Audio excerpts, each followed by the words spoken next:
Brought to you by Lister Pros TV, streaming from Tempe, Arizona. And we're live in 5, 4, 3, 2, 1.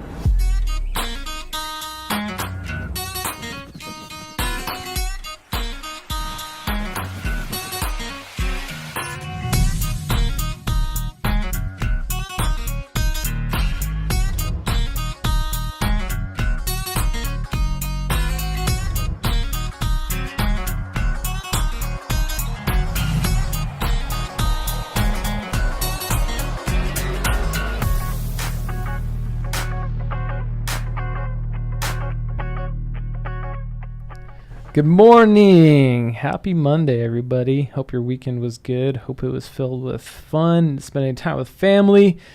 But now it's time to get back to your work week. Welcome to the How I Built It show. This is a show built around entrepreneurs, local small business, and then bigger entrepreneurs who may have been 10 years into what they've been doing. A show built to inspire you, inspire others, tell the story about how one person went from 0 to 100, how they went through the rocky road of building their business and connect with you guys. So if you haven't tuned into the show before, that's what it's all about. Today, we have Brandon Kahoun, a really good friend of mine and a financial advisor with Ashton Thomas. But before we get started on the show, let's give a quick shout out to our sponsors. Empire West Title. We have Seth Banda. Are you putting their stuff on the screen still? Yes, sir. It's up. Yes. All right. We got Empire West. You'll see Seth's stuff on the screen right now. Then you have Insurance Professionals of Arizona. Our rep there, Abe Bodden. There's his contact information on the screen. And then last but not least, Platinum Home Warranty, Vaughn Hunter, who is actually my sister. Okay, buy your home warranties from her. If you don't realize that your home warranties usually expire after a year, make sure to get it going into the summer. I say it every single week. Get your home warranties, because when your AC craps out, you'll want to save yourself a couple grand by getting that home warranty. So then make sure to get it. My dad, Andy, said, why the change to Monday? We're doing the show today. We usually do it on Friday. We're still having one this Friday, but the reason why we're doing the show today is because Friday we just didn't have a show. I'm going to be honest. I went and played golf on Friday. So I played golf and worked on Friday. So it's a Friday is a weird thing. When I play golf, I get busier when I'm doing it. So, but it was a great way to unwind. Last week was a tough week. It was a good week. Just had to get out. So we moved the show to Monday so Brandon could be on as well. Charlene, yes, Rocky Road. Now that you said you love Rocky Road ice cream, you may get some Rocky Road ice cream to your door. As you guys know me, I send out chunk cookies a lot to my clients. Yeah. Charlene, I tried to send you those cookies, but you were not in the chunk area, so I couldn't send you, but maybe we'll get some Rocky Road to you. And then, no, I don't wear suits. I'm sorry, whoever's asking for that. But thank you to our sponsors. You guys are awesome. This show is brought to you by the Augustinian team at Prime Lending, your preferred lender for any lending needs that you guys may need. Make sure to direct message me. All right, but let's get to the show. So today we have Brandon, who is actually my financial advisor, manages all of my assets. I've known Brandon for years, and we've had him on the show a long time ago. Yeah. But we're going to do a refresh episode because now Brandon's made a huge switch. I mean, we've been talking about this for months now. Yeah. Brandon used to work for Merrill. Yes, Merrill Lynch, giant firm out of New York, multinational. I was there with them almost 7 years. Yeah, you've been kind of my sounding board because I know you've made a switch, obviously, and going from People's to Prime Lending and different industry, but it's always scary kind of leaving something that you know and going to something completely new. But it's been great so far. I haven't been happier, in my career. So for people who don't know your story, let's do kind of a fast track story of how you got into financial advising. A quick recap. I mean, I've been on the show before, so some people have heard this, but I started out in banking. I started out as a bank teller. I did that for a little bit. Started doing personal banking for the bank, and was opening checking accounts and savings accounts and stuff like that. And I was in college at the time. I was at ASU, and in looking at career paths, the three career paths within a bank were financial advising, mortgage, or go up in the chain of management. Yeah. And so I just, it was real simple. I looked at what each of them, each of the people that were in those positions, and the managers all looked miserable because they're responsible for everybody. And, people are all, calling in sick and not hitting their goals. And it just, management in your role now. And so I was like, I don't want to be responsible for anybody but myself. Yeah. So that left, mortgage and financial advising. Well, the mortgage for me at the time, it kind of seemed like, you live and die by rates and stuff like that. And then within a bank confine, you're very confined to some of the products you can use and some of the situations that you can help clients with. So I was like, I don't want to be in a bank confine and do mortgages. And I was looking over at the financial guy, and he's wearing a suit, and he's driving a Mercedes, and he's golfing on Fridays. And I said, that's what I want to do. Yeah. So I started that channel. And just like any of these businesses, mortgages or financial advising or real estate or anything, and I have this conversation with people all the time, it's just get clients. Yeah. You could be the smartest person on the planet. If you have no clients, it doesn't matter. Amen. You could be the best realtor on the planet. If you don't have clients, it doesn't matter. Same thing in mortgage. So I just really dug my heels in and just worked on getting clients. Unfortunately, in an industry like this, it's tough. The client pool isn't as big as some other industries because you have to have people that have money. Well, and I can imagine. I mean, you got to find people with money. Yeah. You got to be good at friend making. Yep. And you got to be able to articulate how you're going to manage their funds. Yeah. Plus, most of the time, you're probably dealing with people who don't even know how to manage their own funds. No. Sometimes that's, which is what I like. I like the people that come to me from scratch and go, here, help me. Yeah. Because then I can tee everything up instead of the way I feel it should be set up and kind of get them in a position where it's all turnkey and just doing its own thing. Yeah. But the other thing, too, that a lot of people don't realize about this industry that's, I don't want to talk negative about it, but the fact that you're also dealing with a market. You're also dealing in my space. You're dealing with sometimes volatile markets that you can't control, economics that you can't control, politics that you can't control. But the thing I try to get across to all clients is, listen, there's for investing your money, the window or the pool of investments is very small. Stock market, real estate, bond market. There's some one-off tech investments and stuff like that. But for the most part, stock market, it might have its ups and downs, but it does its thing. And it always, kind of pans out in the end where the market performs. Yeah. So, but it's one of the things that's the most stressful for me because it's something I can't control. So I imagine when you're at B of A at that time. Yeah. Which is owned by Merrill or vice versa. They're the same. You're going to start doing the financial advising track. How was the first 2 years? I imagine that was Well, what was tough. funny? It was actually, I was actually working for Chase at the time, and I expressed that I wanted to go into that channel, and they told me, listen, somebody's got to die, quit, or get fired, because there's no open positions right now in that field. And I'm sitting over here like, well, you guys still want me to refer to those guys though, my clients? And I was like, I'm not going to do that for another year. Send you guys, 20 or 30 more clients that could be mine, essentially, if I was in that position. Yeah. So I left, and I went to work for a small independent guy. He was in Sun Lakes, and he had his own shop, his name on it, and that was probably the worst year of my life, from a standpoint of career-wise, because it didn't advance. It rolled me back, financially, because he didn't pay me hardly anything. And he didn't really teach me anything, but he didn't directly teach me anything, but I learned a lot. Yeah. I kind of was very observant of what he was doing. He was very good at what he did. Yeah. He just wasn't looking to help anybody. He was kind of looking for just a minion to cover the office while he went on vacation. And sometimes it's, in any industry where you have to make it yourself. Yeah. What I feel like is you need to be around different environments to figure out how you're going to be successful. I see it so much Definitely. in our industry with loan officers and real estate agents and I always like to relate it back to my industry because that's what I know best. But we have so many people who get into this industry. They get into, some cookie cutter program or teaching plan, which is great because it allows you to learn the basics. But at the end of the day, we can all be successful in said industry. It doesn't matter if you're a people person, you're an introvert, you can be successful. But the key is you have to find what makes you go and what fills your gas tank and motivates you because if you are an introvert, you're probably going to not be the best Yeah. cold caller, you know? Mhm. And so what I see in our industry is a lot of people, you know, I think we have an 8 out of 10 like failure rate with real estate agents and loan officers. Sure. Same here. I It's- mean, I got hired at 65 guys and only 2 of us made it through.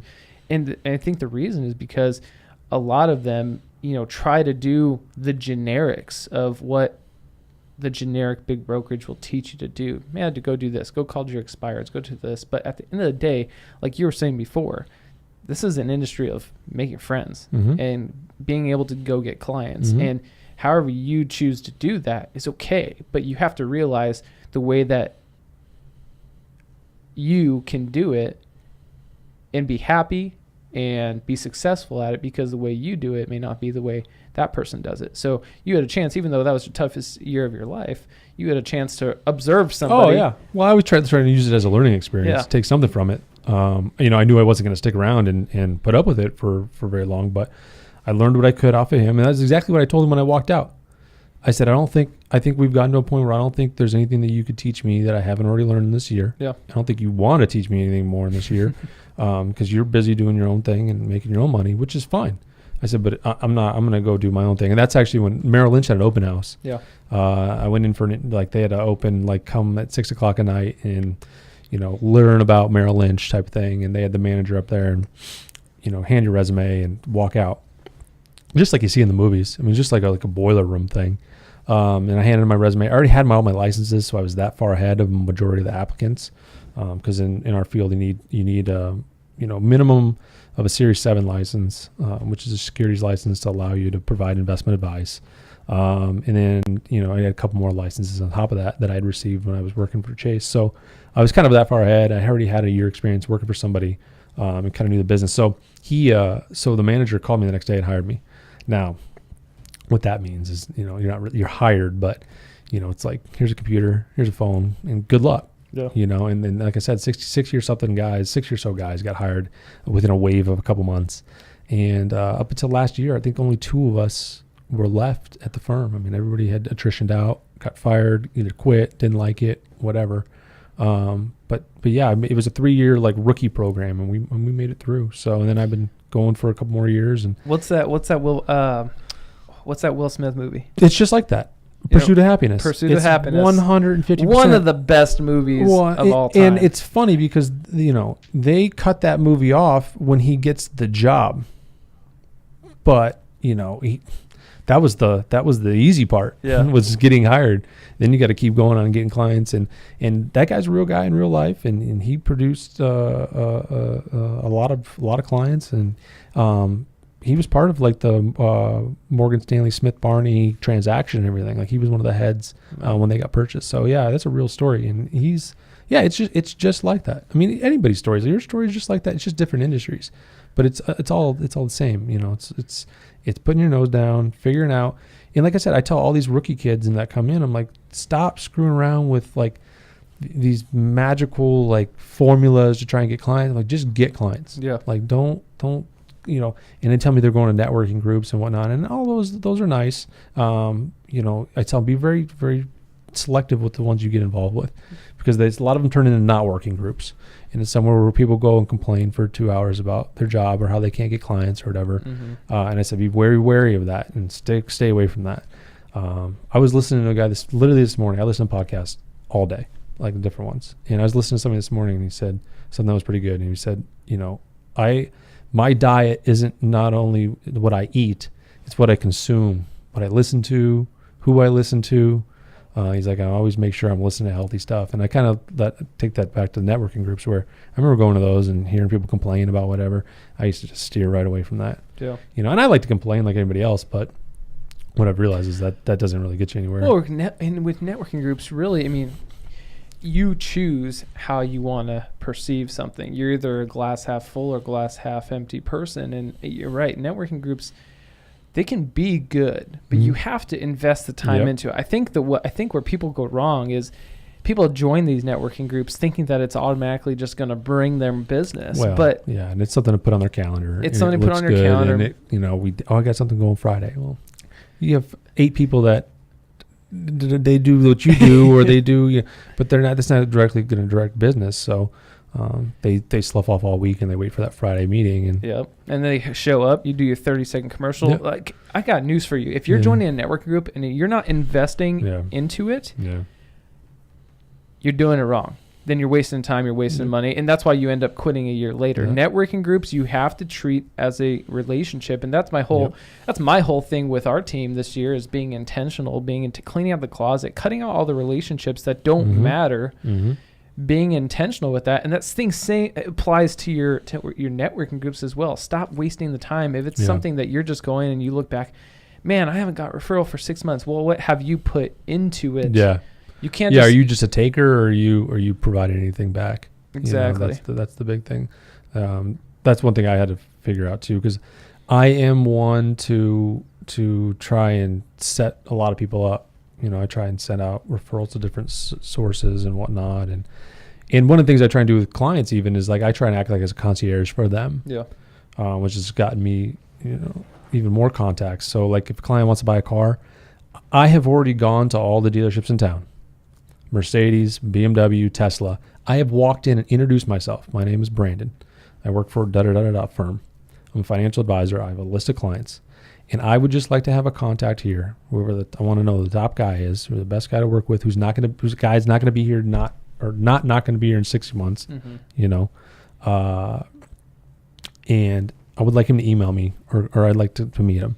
And I've gotten up now to pretty much the top of the rungs of all these dealerships, Mercedes, and it's by sending them clients, they now send me people. If they have somebody that needs, hey, we got a guy that's got like $7 million and he's having a hard time with his broker, getting money, and we're trying to get this deal done. And so we gave him your info as when he's done with this deal, maybe he can move his money to you because we know that you're easy to deal with, and blah blah blah blah. Well, I mean, that for any realtors who I work with or potentially work with, what Brandon said right now is exactly what I tried to ingrain in people's head all the time is don't think about just the transaction at hand. Don't think about just going to find the person who's interested in buying that home that second. Thinking 10 steps down the road in the sense of developing those relationships and being a concierge. That was the best word to put. You're a financial advisor, but you are a concierge. How many times do you need something that we talk almost every day. What do you need? I mean, look at this paints a good picture. Money. My drive. Brandon knows the guys at True Spec Golf. Yeah. Took me Shout to out to True Spec Golf. They're up in Scottsdale. They're located all over the world. Built me a great custom driver. golf place. Yeah. But I say, Brandon, hey, Brandon, I'm going to get a new driver. Brandon's my financial guy. Does he care about me getting a new driver? No, but he says, I don't even want him to get a new driver. I want him to get a crappy driver. Yeah. So you can hit it just lower than that. So Brandon says, hey, let me get it all booked for you. Books the appointment for me to get fitted for a new driver. Takes me up there to get fitted. Brandon is a concierge. Brandon is the exact example of what you guys should be in any industry that you do for your clients. You are not just their real estate agent. You are not just their lender. You are not just their insurance agent. You are not just their person of your profession. You are a concierge. Well, and you have to build a relationship with somebody. And I've actually used that I've used this facility, True Spec Golf. They have a 2-bay hitting facility. You can set yourself up with a gentleman that will fit you. And I've actually used it as marketing to build relationships with people. Like I have people that if I was like, hey, let me look at your financials, like, click, like, sorry, but I don't even know who you are. But if I meet somebody I meet somebody on the golf course that I know golfs, and I'm like, listen, I have this place that I go get custom clubs from. I have a connection there. They've taken care of me. Why don't you come over on Tuesday and I'll introduce you to the guys and have you get fitted for free. And it's not really free. I pay for it. But it's $100, $150, whatever it is. But I have this person that's a potential client comes over, has this great experience, sees that I have a connection with these people, and obviously these people like me, and they know that I bring lots of people in there. So they're like, man, this guy really knows how to move around here. Maybe, okay, I'll have you. And after everything's all said and done, they're like, hey, I want to have you look at my financial stuff. Yeah. And boom, rather than a cold call, it's you always got to be kind of maneuvering things. So. The other thing that I've got a good story that you'd like. I had a person ask me this weekend, what was your one of your big breaks or whatever? Hold on, really quick. What's up? Somebody's laughing. My dad, your other client. Oh yeah, I'm gonna hit him up now that it's advertised. You still gotta pay for the driver, Andy Augustiniak. Yeah. He'll take you to get fitted, but you gotta be willing to pay for it. And I know you're cheap. You're cheap like me. No, so funny. This I know we're limited on time. So one of the things I like to talk about, there's one story I like to tell clients, or not clients, but people that ask me, give me advice or whatever. So there was a kid when I was working at Merrill Lynch, and this just goes to, cultivate relationships. Don't worry about the money now. I had a kid come in to Merrill Lynch, and he comes in the reception office, and he says, "Hey, I work for the Cincinnati Reds," or excuse me, I play for the Cincinnati Reds. Okay. And of course, the receptionist, her eyes light up because she's like, "Oh, baseball player." Yep. And where does she send him? She calls a couple of guys in the office, a couple of advisors. Of course, she calls the corner office guys. "Hey, you got a baseball player?" Yeah. She tries to send him up to the corner office. Yep. Those guys, they manage $1 billion. A lot of times they need $5, $6, $10 million just to sit out in their office. So she sends him up there. He sits down with one of the bigger guys, and he starts talking to him. He's like, "So what are we looking to do?" And he's like, "Well, I got a signing bonus." And the advisor's like, "Oh, great. Like, how much?" And he's like, "Well, it was $15,000. And the advisor's like, "Okay." And he's like, "And I paid off my credit card, and I have $11,000 left over, and I'd like to invest it." And the advisor's like, "Well, listen, like, I got a $5 million minimum, and you got any big contract coming up or anything?" He's like, "No, I'm in minor leagues, but I'm playing well, and I'd like to just be smart with my money." He's like, "Well, I can't help you. Sorry." So long story short, they bounce them all around the office. Finally, the assistant, or excuse me, the receptionist calls me and says, "Will you sit down with this kid?" I said, "Yeah, I'll sit down with him." She's like, "He doesn't have enough money, blah, blah, blah." I said, but she's like, "I don't want to seem like jerks, pushing him out of here." So I sat down with him, become friends with him. I actually to tell him to open just a self-directed account, and kind of buy some stocks. And I don't give him advice or anything, but I'm like, just when you got money, just let me know. And I kind of stuck in touch with him. And when he was in town, I took him to dinner and stuff like that. And eventually he invites me out one night. He's like, "Hey, we'd like you to come out and meet some of my friends." And I end up going out, and it's 20 ball players. Like 4 or 5 of them have like $100 million contracts. And I'm like, okay, and they're like, "This is my guy, Brandon. He's great. He's a financial advisor. You should talk to him." And 3 or 4 of these guys ended up having meetings with me, all from this kid that didn't even have enough money to got invest. passed around. Yeah.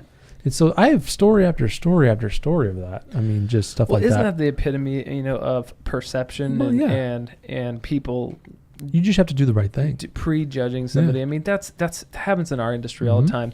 What'll happen is I've always been somebody, when I tell my newer loan officers, or they say, "Hey, when you're meeting realtors, do look up their numbers." I'm like, no, I don't prejudge somebody, because if I look at a lot of the real estate agents that work with me now, and a lot of my top realtors, 4 years ago, they were new. Yeah. They were doing nothing. And where I think people flaw is they immediately try to go after the top 500. Yeah. And then everybody's going after the top 500. Well, guess what? That makes the top 500 not want to work with you. Yep. But in reality, if you prejudge somebody, then you might pass up on the one who connects you with those 20 millionaire clients. Oh, I take every meeting. I don't even care. Somebody will say, "Hey, can you meet with some?" Yeah.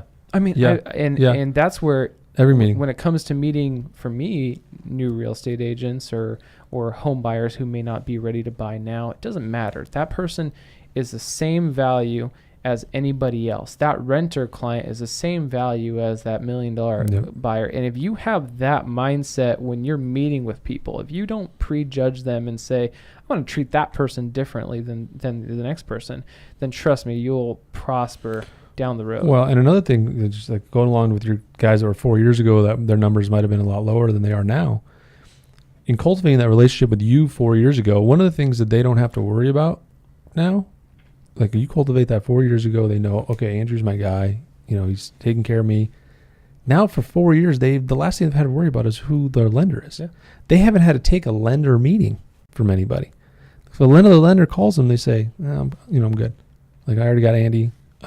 So that's one meeting that they don't have to take a week, type of thing, looking for other lenders and whatnot. That's the one thing I tell a lot of the athlete clients I work with is, I'm like, listen, whether it's me or whether it's someone else, doesn't matter. But one of the early things you need to do when you start signing contracts and whatnot is you need to find a financial person, and you need to put 100% trust in them. And I said, whether it's me or whether it's someone else, this is just advice. Put 100% trust in them and just ride it. Because if you hire a guy like me, and then the problem is these guys are out of state. I got guys in, if they play for New York or they play for Green Bay or whatever. They're here for, that might seem for a week or something like that, or I might go visit them, but they're out all over all year long. Yeah. Out at dinner, out at this. They're getting bombarded with competitors of mine all day long.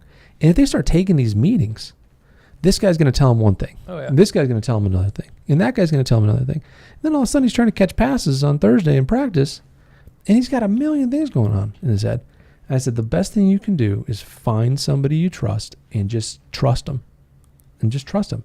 And give them 5-10 years. Give them a good amount of time to do their thing. And don't take any other meetings from anybody else. I said, it'll help your game. It'll help everything. Because then you're not dealing with it. I got a financial guy. I got a lawyer. I got an agent. I'm done. I don't need anything more. Don't take any more meetings. Because everyone, especially in my industry, everyone thinks there's some magical investment out there that they haven't heard of yet. Yeah. And this guy's going to tell them the magical investment. Or in your case, they think there's a magical rate somewhere. Somebody's still getting 3.8. There's a magical loan officer that's going to make their business. At the end of the day, you work with somebody you trust. Yep. Loyalty. Yep. Loyalty. Well, and that's what I would say is the key factor to our industries. We've bounced around concepts today, but I would say that's one of the big things that I give as far as clients. So if I'm talking to clients, that's the one thing that I tell them is find somebody because there isn't magic out there. It's just, we all do the same thing. If I buy you Apple stock or somebody else buys you Apple stock, it's still Apple stock. Yep. So who do you enjoy talking to? Who do you enjoy working with? And exactly.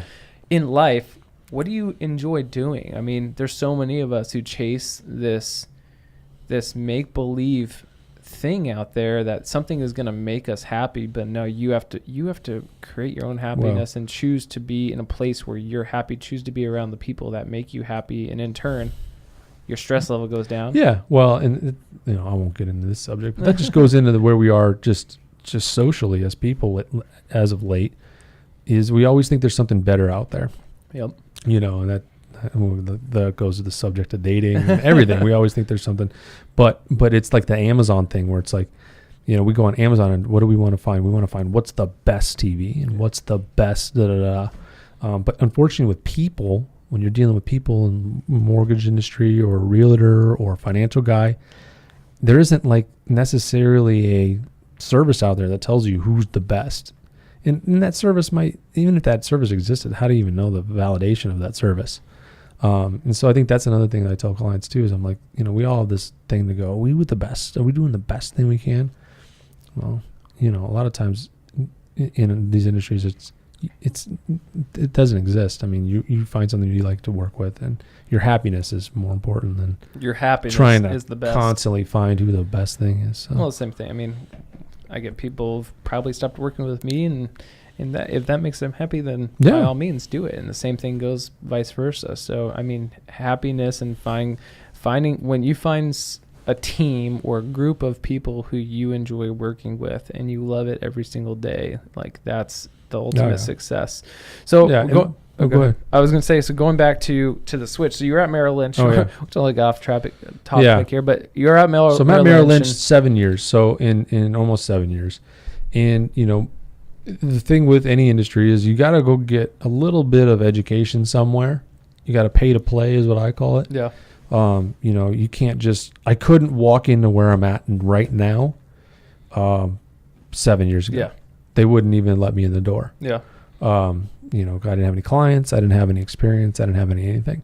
So you got to pay to play. Unfortunately, when you're paying to play, you're paying to play. At Merrill, there was a lot of things that, I saw that I didn't really like how they were maneuvering around and whatnot. So, and I won't get into it because it's just personal things. But, it was time for me to kind of grow into something that could be mine. Personally, and kind of maneuver my clients how I wanted to maneuver my clients, and I wanted to be fully independent. When you work for a firm, you kind of have to follow a little bit of their rules. Yep. From a product standpoint and whatnot. Marketing, products. Marketing. What you can And we've say, had this yep. problem Yep. before because I got to get all the marketing approved through their system, and that took forever. It's such a large company. So if I wanted to just make a flyer, it took forever. So I just knew it was time for me to be independent. So I scoured high and low. I told you, everybody that I was meeting with, I met with every firm in town, met with all the big competitors. I met with a lot of independents, a lot of great people. I had one that I was ready to go to. I almost had a handshake agreement with them that I was going to go to. And then I went to where I'm at now, which is Ashton Thomas Private Wealth. We're up in the Scottsdale Quarter. We have offices in Tucson. We have office in Salt Lake City. We have office in Las Vegas. There's talks of an office in LA, somewhere, city of LA, suburb, maybe Santa Monica area or whatever. But yeah, growing firm, fully independent RIA firm. And so when I went, they were the last interview that I went to. And when I say interview, I'm interviewing them more than they're interviewing me, because I have a book of clients and I'm looking to bring them somewhere. You gotta figure out where you're going to call home for not just you, for but my clients everybody. too. And one of the great things that this company did that blew me away was they consider themselves like half technology firm, half financial advisory investment firm. The owner, Aaron Brote, is huge on technology. He has a technology team that equals the financial advisory team, and they're developing all their own software, all their own tracking systems for the assets, and for the advisors and for the clients. Well, we just moved. Yeah, we just moved my assets over, and I love the system. The apps, the system is so clean. I love it. It's very clean and organized for me to manage clients on. And that was one of the big kickers for me, is going into the future here. The technology is going to be very important. And how many of these firms are still operating the way they did 30, 40 years ago? I hated Merrill Lynch's online system. Yeah, well, and it's, I used to complain about it too. And then when you really sit down and think about it, you go, well, okay, how is this $1 trillion company going to change their entire, software system? It would take forever. Yeah. And it's a tough thing to do. And they do incremental changes here and there. But when you're a large company like that, it's hard to be nimble.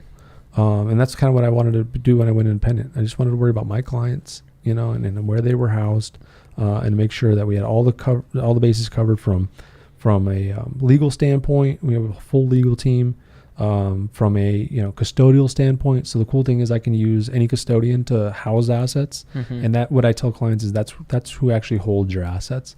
You don't want the assets being held in my bank account or anything with my name on it, so to speak. That's how people get taken, like Bernie Madoff and whatnot. So I can use any custodian, and custodians are like Fidelity, Schwab, TD. I can use anybody. We have affiliations with all of them.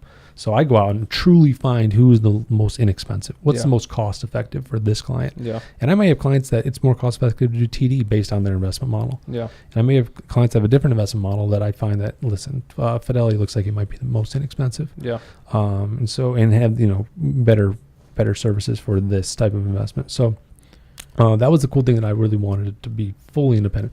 I don't have to use any type of fund. I don't have to use any type of annuity. I don't have to use anything. I can do whatever I want based on the client's needs. So that's probably such a world of difference from cookie cutter Merrill Lynch, right? Yeah. Well, and they were one of the things, they were good. They were better than most. Yes. But just I like the setup here, and I think it's better for the clients going forward, which is, for me, it's always clients first.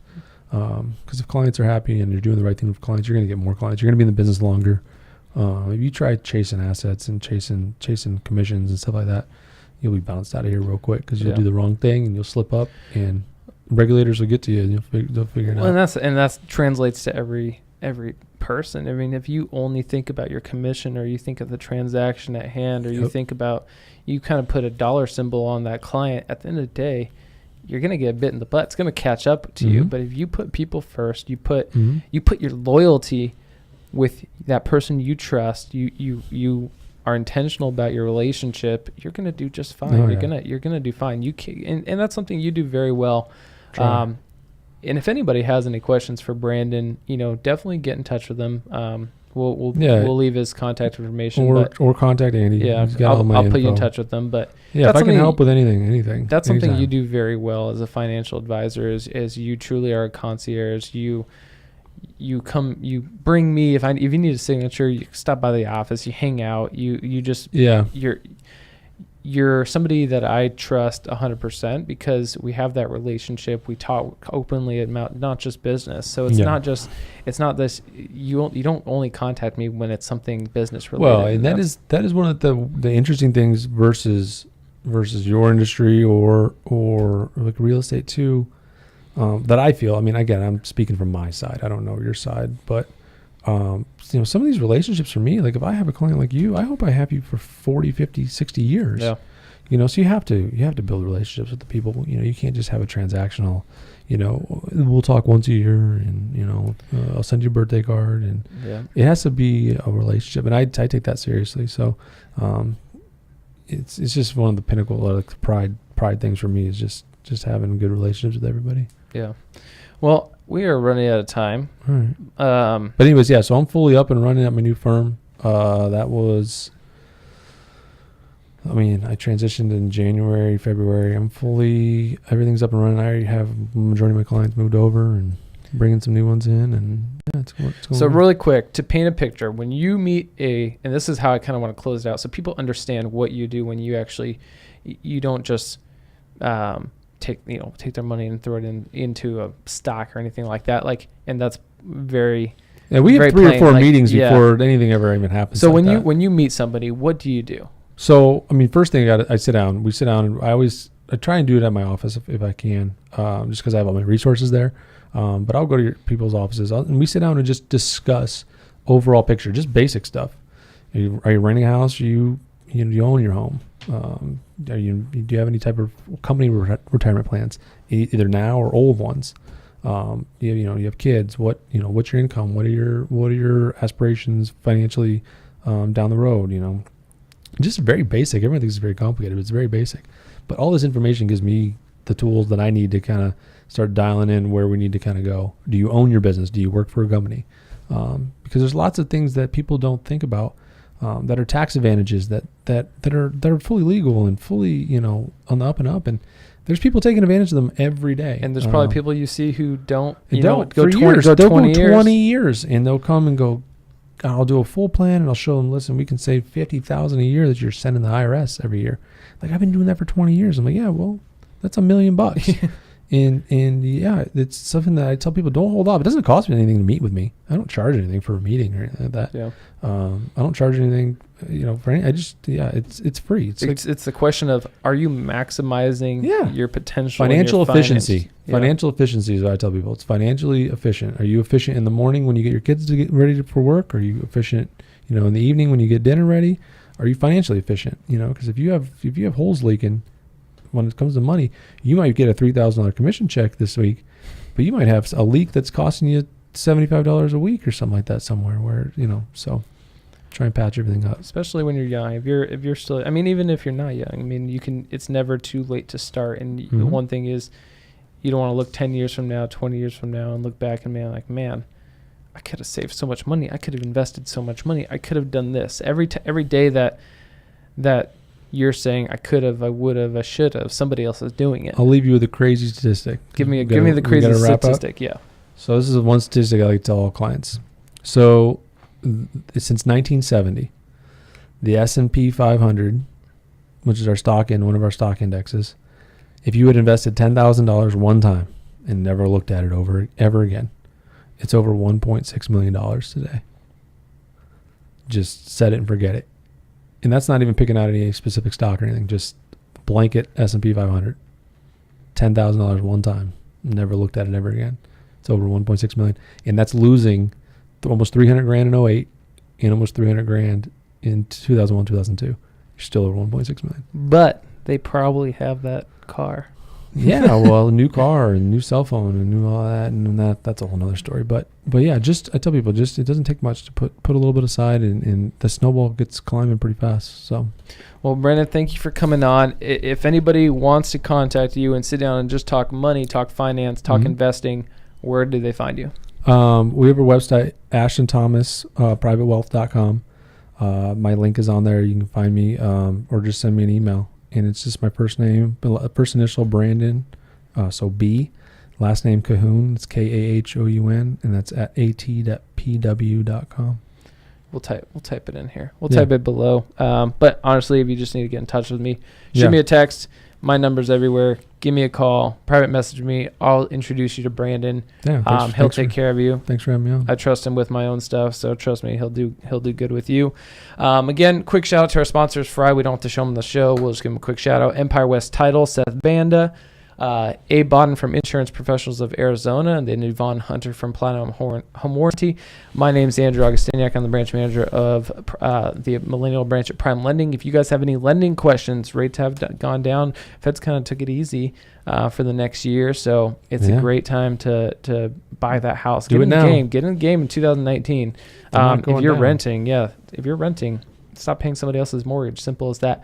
Have a great weekend. Thank you, Lister Pro Studio, for Rye for producing the show. We'll probably see you Friday. If not, I'll see you next week. Have a great weekend.